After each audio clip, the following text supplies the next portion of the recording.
অনেকেই বলে টাইগার মুরগি পালনে রোগবালাই কম হয়। আসলে কম হয়, আর যখন হয় তখন আপনার সময় দেয়, আপনার রোগবালাই সারানোর জন্য সময় দেয়। আমাকেও দিয়েছে, আমিও অনেক ওষুধ পানি দিচ্ছি। তো কিছুদিন পর থেকে হয়তো বা সপ্তাহখানেক পর মাংস বৃদ্ধির জন্য ওদের ডোজ খাওয়াবো। তো এখন মোটামুটি সবগুলো বাচ্চাই সুস্থ আছে, দোয়া করবেন।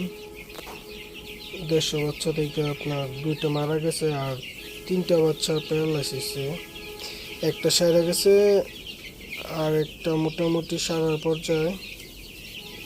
এই যে মুরগি বাচ্চাটা দেখতে পাচ্ছেন, এটা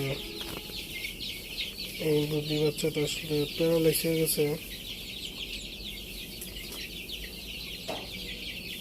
আশা রাখতেছি সুস্থ হয়ে যাবে। প্যারালাইস হলে মুরগি আসলে সুস্থ হয় না, কিন্তু ভগবান চাইলে সবই সম্ভব।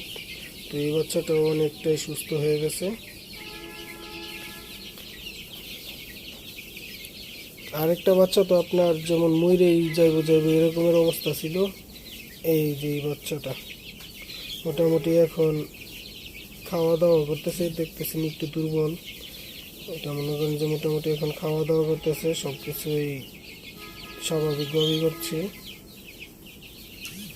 তবে বাকিটা ভগবান জানে।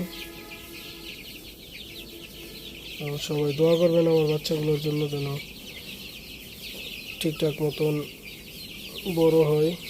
যে আশায় লালন পালন করতেছি সে আশা যেন আমার পূরণ হয়। ভালো থাকবেন সবাই।